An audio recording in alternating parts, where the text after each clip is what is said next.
local or international? Sino pa? Or, sige, let's focus on local. Ah, sige, international. Ano yung sasabihin mo sana? International webcomic strip na pa. Yes. Ano po yan? Rebeltica? Heveltica? Ah, I think I know that. Parang Helvetica, pero... bungo lahat ng characters. Parang humor, light webcomic ba siya? Parang gano'n. Something about drama. So, hindi ako gano'n familiar dun. Pero, international ano siya. So, foreign artist siya. Tapos, nag-update siya regularly sa website. So, every week. Okay. So, medyo common yun sa mga foreign webcomic artists na sabihin nila mag-update sila every Wednesday and Friday. And then, maybe they give out the comics for free, which is the basic, the basic idea of libreng comics. Kaya niya tinawag na libreng comics kasi literal siya na libre online. Free siya sa Facebook once or twice every week. And yun nga yung premises, may libreng comics. And saka na ako, when I started it, nasa back na lang ng mind ko yung kung paano ako mag-earn from it. Like maybe from a website or print version. But that plan, when I started it in 2015, that plan never, or that plan parang sort of, I was able to conceptualize it around 2016 lang. Another relative good success na naranasan ko with webcomics is na kapag crowdfund kami to produce the print comics which we are then selling sa mga conventions. Okay, one more before I dive into the 50-page presentation.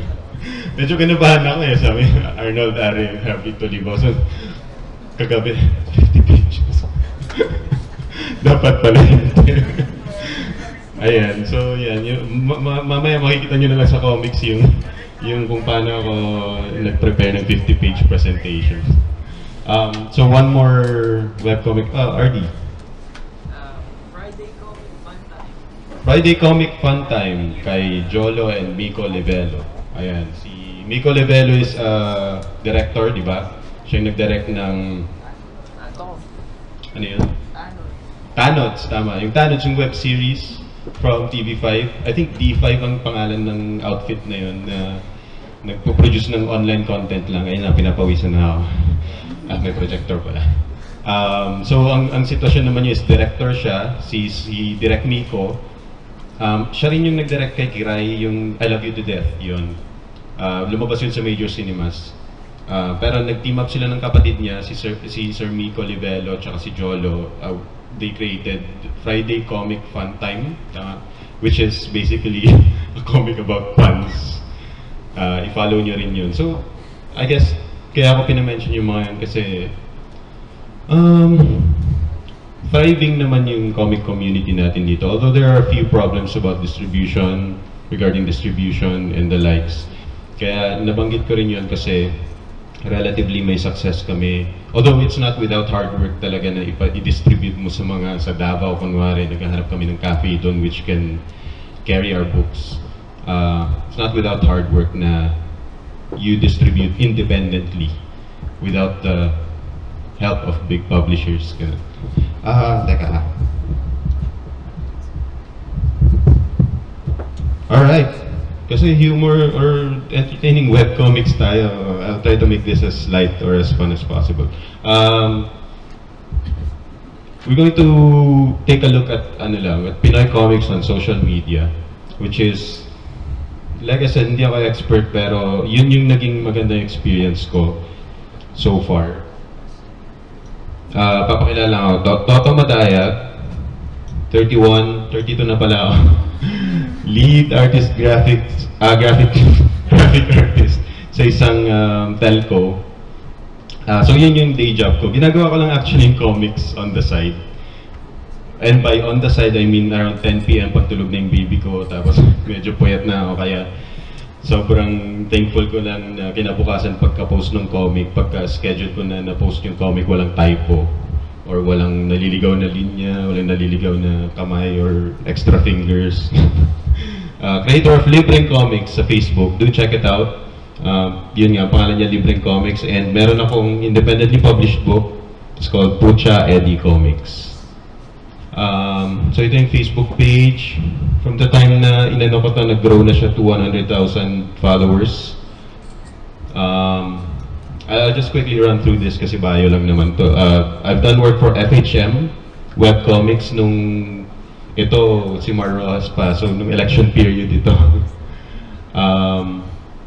Also for All Phones, commissioned ako ng All Phones for a few comics,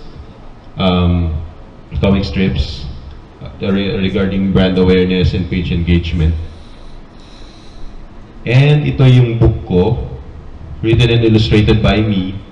It's a collection of the comic strips you find online sa Libreng Comics, tapos meron siyang exclusive content. So that's the catch. Kasi you're a page that's advertising as Libreng Comics, and then how do you translate it into print? So medyo nag-brainstorm kami dati ng names. Bentang Comics was sobrang, Bentang Comics dapat yan, pero sobrang parang medyo mayabang naman. Hindi naman benta lahat ng mga jokes dyan. Teka, 3,000 ang initial page run. From the time na sinulat ko to, nasa ano na kami, almost 2,200 copies sold na with the help of Komiket and LBCon, Comic-Con from last year. Sobrang helpful ng mga guys na to. So anybody who's planning to, kung meron mga aspiring na pumasok sa comics, merong support ng Comic-Con, Comiket, and other, LBCon. They're a different entity altogether, pero sobrang mararamdaman mo yung support nila for artists and comic creators. Crowdfunded through social media lang. Usually crowdfunding natin, di ba, sa Kickstarter, Indiegogo, ganun. Pero this was just informally crowdfunded through Facebook. And very successful yung crowdfunding niya. So very thankful ako doon. Ito yung inside pages, mock-up niya. Ito yung book launch namin ng Comic Odyssey, sa Comic Odyssey, yung July 9 last year. Proof of purchase. Ano to, yung mga taong sobrang thankful akong nag-post ng mga nakuha nilang pre-ordered books. If you want to follow me or follow my work, Libreng Comics, madali lang naman siyang hanapin.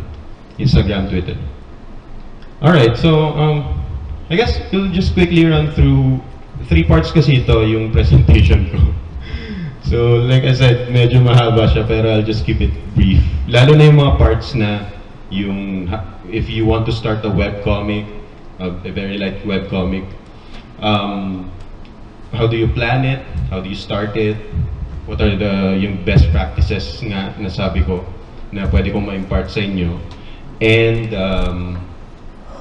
number 2 is yung building an audience, and hindi ako magbibigay ng advice kung paano maging viral. Kasi meron mga comic strips ko na naging viral for some reason. Pero hindi ko maibibigay yung, hindi ako magbibigay ng yung parang formula, exact formula kung paano ka maging viral. Kasi it's all about, it's brought about by different factors. Timing siguro, relevance ng comic strip mo, pero hindi ko sasabihin na yun yung goal. Yun yung sinabi ko kay Paolo na gusto kong mag-center on yung talk, which is kung ano ba yung magagawa mo para maka-gain ka ng followers, pero at the same time, hindi yung virality yung goal mo. Hindi yung maging viral on the internet yung goal mo. Hindi yung ikaw yung mag-whip out ng cellphone kapag may nag-aaway sa para maging viral yung post mo, tapos dumami yung followers. Uy, hanap ulit ako ng maglalaban sa street. Next week, follow niyo lang ako, parang gano'n. Parang ano ba yun, Nightcrawler. Parang yun na yun. Yung parang reporter yata siya. Hindi yung X-Men. yung ano, si Jake Gyllenhaal. Ayun. And yung carrying your momentum is yung paano mo i-translate yung webcomics mo. Kasi yun yung challenge eh. Yun yung pinaka-challenging para sa amin ng wife ko. Carrying your momentum from kung nakapag-establish ka na ng followers mo, hindi naman how to take advantage of them, pero how to, parang, I'd like to think na pwede kang buhayin ng comics. Sa totoo lang, gusto ko yun yung ibanderya ngayon eh. Pero, like, maraming comic artists ang magsasabi sa inyo, kahit yung mga mas malalaki, at mahirap talagang gawing main source of income yun. Maraming comic artists pa rin ang ginagawa ito on the side, including me. And magbigay lang ako ng best practices kung paano mag-earn a little from comics. Enough siguro para mabuhay ka at yun lang yung maging focus mo. Ginagawa na ito ng mga webcomic artists sa ibang bansa. I know The Oatmeal, kilala niyo ba siya? The Oatmeal, si Matt Inman, yung mga viral comics niya. Alam ko independent artist siya. Tapos, I'm not sure if yung mga books niya is distributed lang by a distributor. Sarah Scribbles, do you follow that? Ayun, Sarah Scribbles. Sa kanila rin lang ako nagka-idea kung paano mag-earn from webcomics. Tapos i-apply yun locally. Since yung comics ko is LIBRENG, Pucha Eddie Comics, ano siya, about Pinoy culture siya. Mahirap siyang ilabas internationally kasi may mga bagay dun na sobrang specific sa mga Pinoy. Parang, puta edi wow. Hindi magagets yun ng ibang tao outside of the Philippines. So, like I said, best practices lang. So, planning your webcomic, mabilis lang to. The type of comics you are planning to start, webcomics ito ha, so makikita online. Yung main goal mo is you release it through Facebook, Twitter, or Instagram. Is it going to be a humor comic strip? Is it going to be about mythology or slice of life? Pwede kong i-send na lang itong PowerPoint presentation kung gusto nyo ng copy after. Targeted audience, Philippines or international, say for below 13, 13 plus, 30 above. Kasi, na-mention ko yung 30 above kasi malakas sa nostalgia yan eh. So if you have topics about e-heads, papatok talaga yan sa 30 above. Sabihin mo lang na, mag-post ka lang na, sana mag-edit ka lang siguro ng photo about nagkabalikan yung Oasis. Alam naman natin may away yung dalawang ano niya. Makaka-garner na yan ng siguro sobrang nostalgic reactions. Or all age groups, which is you have to be mindful of your language, of your content. So kailangan kid-friendly siya. How frequently I can update, given na meron kang day job, or siguro kapag medyo mayaman ka, kaya mo na siyang gawin daily. Yung medyo mahirap yan. So, yung volume ng work mo for every week, kasi nakaka-apekto rin yun kapag nakaka-miss ka ng mga 2 weeks or 3 weeks na hindi ka nag-update. Sabi mo nga si Ted Balagtas, di ba? Pero although, I can see naman na yung kay Ted Balagtas, she's not very particular about going viral. Meron siyang certain, talaga, magandang aim.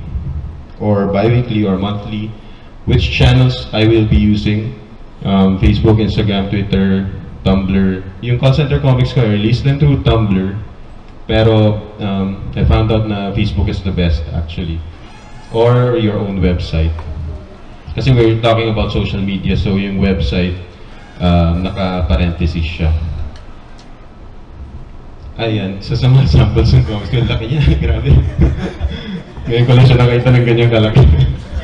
Ayan, so isa to sa mga naging viral for some reason. Sabi character 1, uy, hi, kumusta? Mali pa nga eh, dapat pala kumusta yun, hindi kamusta, kumusta. Kumusta? Mabuti naman, sabi niya. So, itong gay character na to, isip ko lang out of the blue na wala pa akong gay character. Tapos, gagawa rin ako ng backstory nito later on. Isa yun sa mga gusto kong i-explore kasi if you have been following my comics, ano siya, parang mga snippets lang siya ng mga paisa-isang sitwasyon. Gusto ko silang lagyan ng backstory like, sige sasabihin ko na si gay guy, parati niyang, kasi 2 beses na niyang nagpapapansin kay Kaloy. Siya yung naka-hoodie parati na gray. So, medyo mapapansin niya, tapos kakausapin ni Kaloy yung kaibigan niya, sasabihin niya, parati nagpapapansin to sa akin si gay guy. Ba't kaya, nung minsan nasa likod niya ako sa water cooler, tapos ang tagal-tagal niya doon, sabi ni Pong, yung kaibigan ni Kaloy, ano naman kung matagal siya doon? Nagbe-bend over siya tapos suot niya yung pink thong, gano'n. So, mga ganun, medyo inappropriate na siya sa workplace. Pero, ang backstory pala ni Gay Guy is, namatay pala yung kasintahan niya.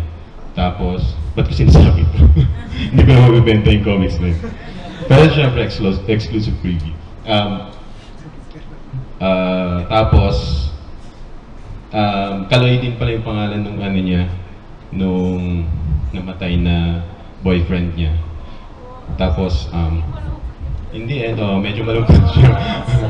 Pero in the end, kasi may nabasa ako recently about, hindi ko na alam kung saan ko na ano yun, na nabasa or napanood yung video na yun, criticizing yung mga parang may pinag-compare siyang 2 TV shows na sobrang dark na tapos parang analyzation siya ng Rick and Morty na dapat in the end merong something na positive or tinuturo yung work mo.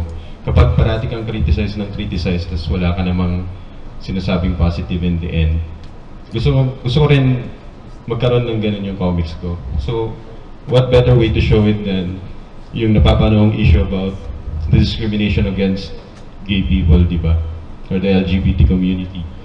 Then, by saying na, in the end, sa end ng comics na to, tanggap rin ni Kaloy na ganun lang talaga.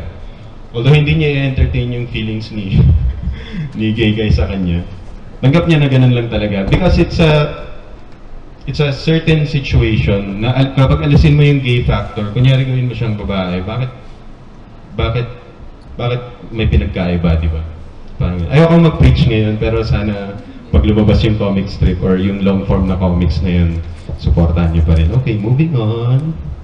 Alright, so building an audience. Dito ako naging successful, or relatively successful so far.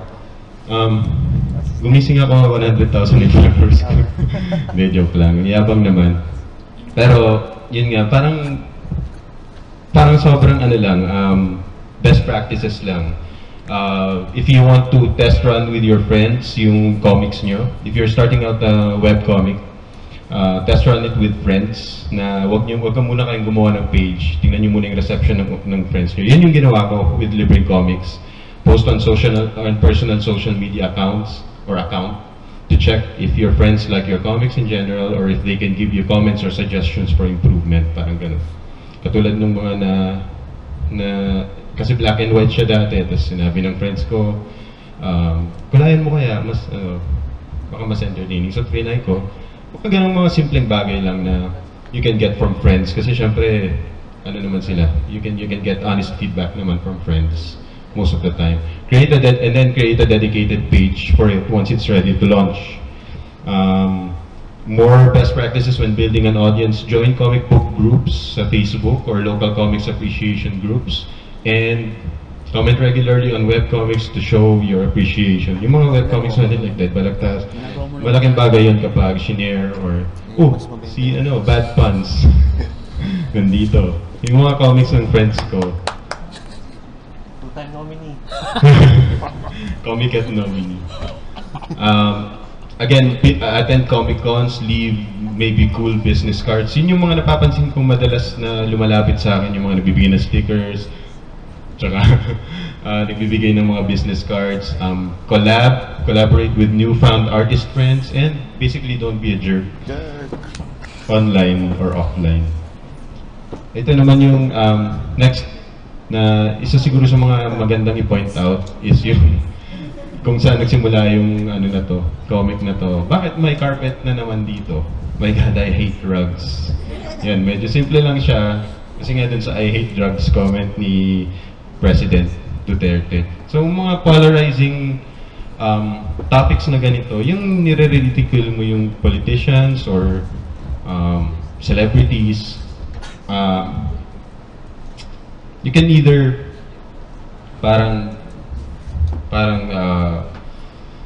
you can use it to your advantage, or kung if you feel strongly about something, you can make it, you can use it to make a statement.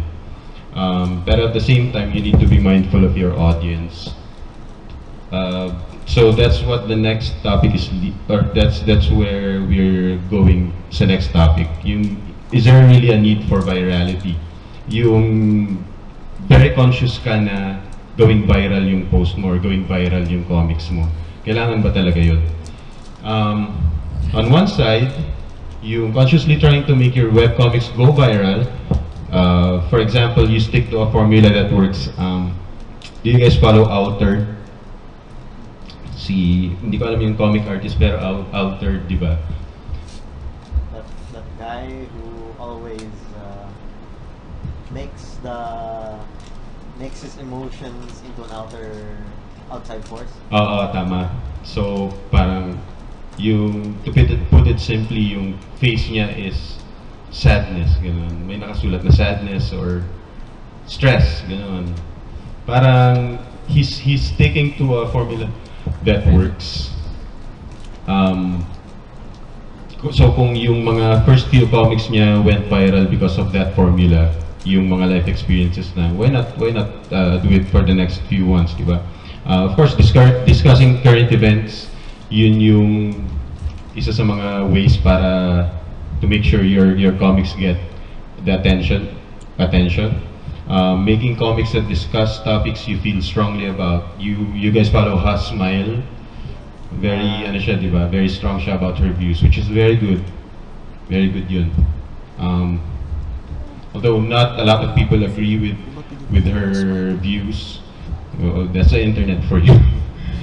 And sticking to political comics, I guess. Meron ding mga ganito, although I'm not sure kung sino. Pugad Baboy. Yung majority na ng comic strips, di ba? And bagay siya sa Rappler. Okay, so if that's what works for you, tapos meron on the other side yung anti-viral or anti-famous. Yung consciously trying to divert attention from the creator to the topic at hand. Yung every time pupunta sa'yo yung praise, i-dinadivert mo sa topic. Parang ganun. So very conscious ka about this, or trying out new things instead of sticking to a formula.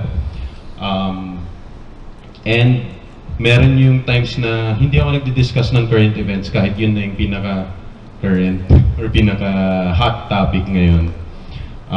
Or airing out an unpopular opinion about current events. Yung Duterte comics na binigay ko sa sample kanina, parang may mga comments ako nakuha dun na dilawan, parang pero alam mo yun, parang it may be an unpopular opinion, I don't know. It's a polarizing one, definitely, na may mga tao na sinusuportahan yung presidente, may mga tao na gusto ang networking, may mga ayaw. Kasi may networking, may comics about criticizing networking din ako eh. Pero at the end of the day, meron akong mga kinokomentan dun. Okay, noted po sa comment mo, but you're in the wrong page. Parang ganun. Kasi it's an entertainment page.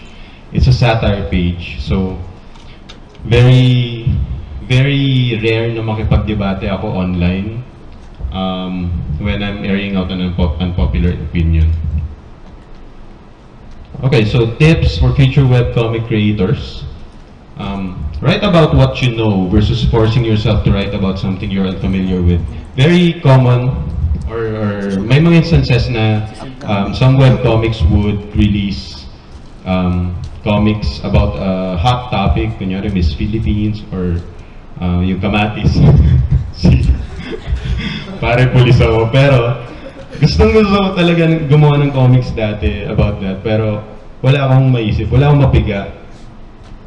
Yun yung overall theme ng, yes? Make it appeal to 30-year-olds by removing the police and making it about the song. Parko. About what? Just remove the police part and just make it one of the songs. Parko. Pare ko, pulis ako. Eraserhead song? Pwede, di ba? Parang ganun, so instead of I just let it go. So wala nang point gumawa ng Kamatis Comics ngayon dahil nag-die down na. So meron kang choice as a webcomic creator, I guess. That's what I'm saying, na kung magra-write ka ba with this. Pero yung mga times na sumasabay ako sa mga current topics, sa mga current viral topics, yun yung mga times na nakaisip talaga ako ng gusto kong joke para sa topic na yun. Hindi yung pinilit ko yung sarili ko dahil gusto ko magkaroon pa ng maraming followers. Yun na yung pinakamadali, di ba? Na mag-write ka doon. Although hindi ko sinasabing mali yun, you can treat it as practice. Pero kapag kunyari naglabas ka ng Kamatis or pare pulis ako, comics, tas na-disappoint ka kasi, ba't 3 likes lang to? Parang gano'n. Maling attitude yun, I guess. Yun yung gusto kong sabihin for webcomic creators who are starting out. So, always write about what you know. Sometimes kapag merong ganun, yung pare pulis ako na comic, na hot topic, tapos mag-release ako ng ibang comics, siguro magtataka yung iba, bakit hindi police comics itong nirelease nito? Pero, it would be something, parang, I would be writing about what I know, instead of, you force yourself to write about something na, in the end, madi-disappoint ka rin lang. When you look back, parang 2 years ago, 2 years from now, you'll say, bakit ko ba ginawa itong comics na ito? Sometimes subtlety is key. Yun na yun. Sometimes subtlety is key. Moving on. Decide whether to stay out of polarizing topics. So, or not, and stand by your decision. Yun nga, yung mga polarizing topics like Duterte versus De Lima, yung mga hot topics ngayon, ano pa ba? Very current ngayon. Yun na yun, di ba? Yung pinakamalaki ngayon. Sino? Oo, inaresto si De Lima. Depende na sa inyo yun. If you choose to stay out of those topics or not discuss them at all. Pero kailangan mag-stand by your decision kayo kapag nag-take side siguro kayo. And satire is your weapon, always. Kapag may nagtanong sa inyo or may kumontra sa inyo na, uy, dapat hindi mo nilabas yung comics na yan, sabihin mo lang satire, yun na yun, ligtas ka na. Ayan, katulad nung kwentong extra rice.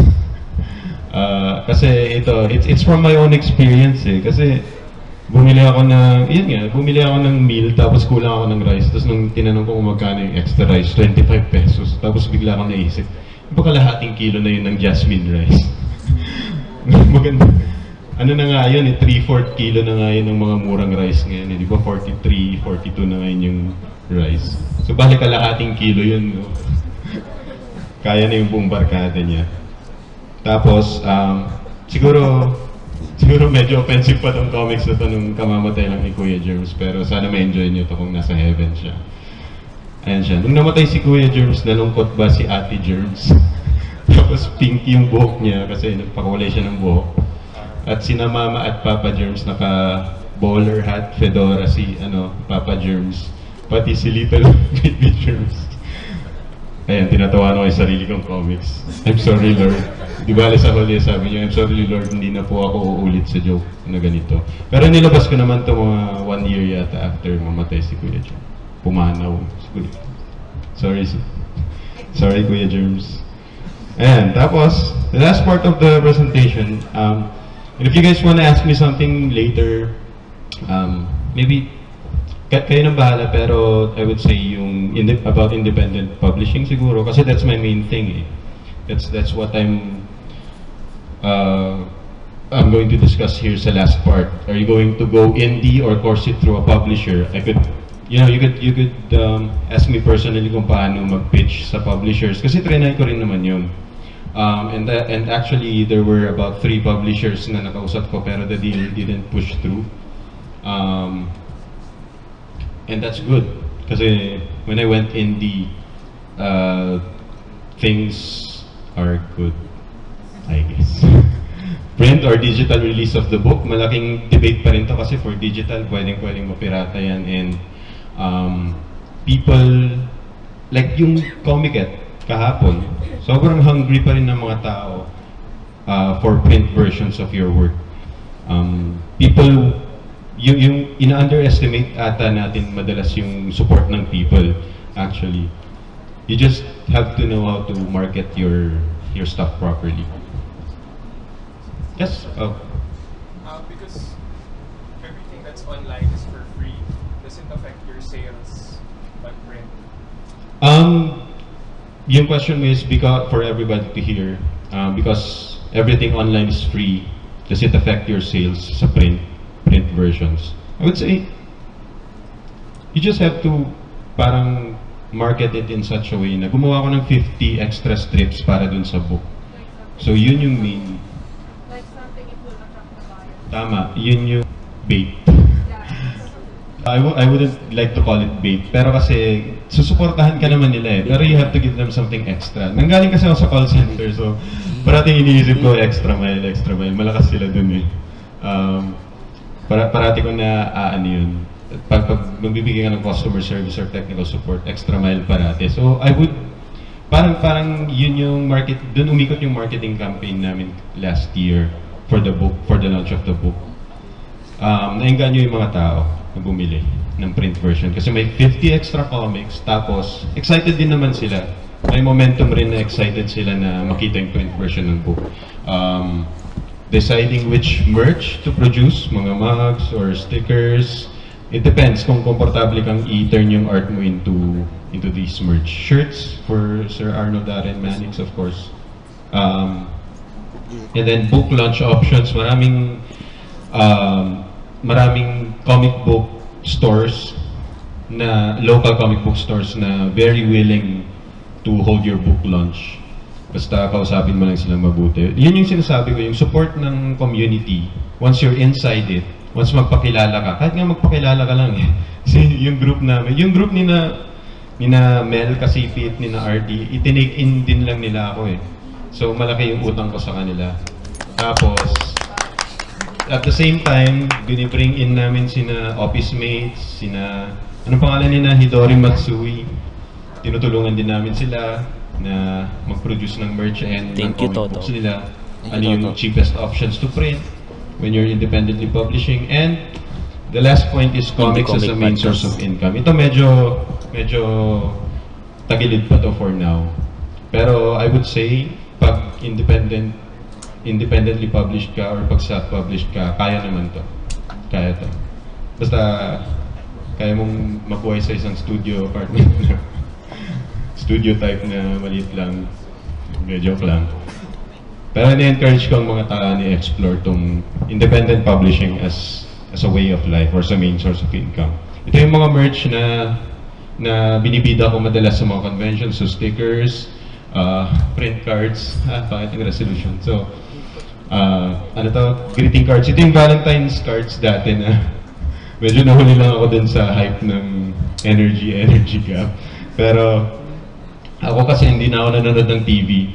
So, nung energy gap, pinapost ni na Sir Carlo Vergara, hindi ko magets kung bakit ano. Pero nung napanood ko minsan sa TV, hindi ko mapigilan kumanta.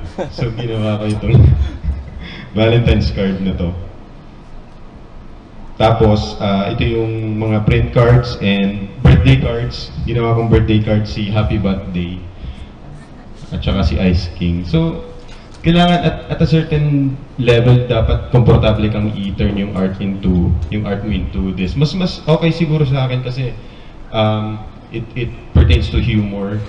Pero yung mga fine arts like baka mas hindi sila komportable. Ewan ko, depende rin lang sa'yo. Pero if you need help, wala naman problema sa amin. Now, get out there and get out of here and make comics. Wag mo na pala, meron pa si Sir Harvey. Yes. Ayun lang. Thank you for listening, guys. Thank you, thank you.